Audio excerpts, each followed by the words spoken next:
আরে মিস্ত্রি, জামা প্যান্ট বানাতে পারো না তো দোকান খুলে রেখেছ কি জন্য? দোকান বন্ধ করতে বাড়ি চলে যাও। কেন, কি হয়ে? এই দেখো, বোতাম সব পেছনে লাগিয়ে দিয়েছো। আমি জামা ঠিক করে পড়তে পারছিস না, একা একা বোতাম লাগানি যায় পেছনে।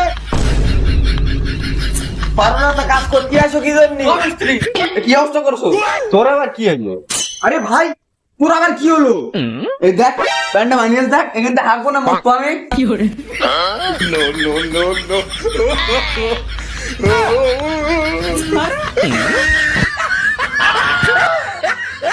শোন, তোরা দুই পাগলের কাজ বকবো না, যা তোরা দুজন তোরা বাবা থেকে নিয়ে যা। এই যাবি না, আব্বা থেকে নিয়ে দিন। এ ভাই, ওই তো আব্বা যাচ্ছে। একটু করে এদিকে আয় দিন, একটু করে এদিকে আয় দিন। কি হয়েছে? আমার বলে এখন মাথা বিশাল গরম রে বলো। আব্বা কেন, তোর আবার কি হয়ে? এই রাজা উত্তর দিতে গেল, উল্টো পাল্টা জুতো দেখছি দোকান থাক।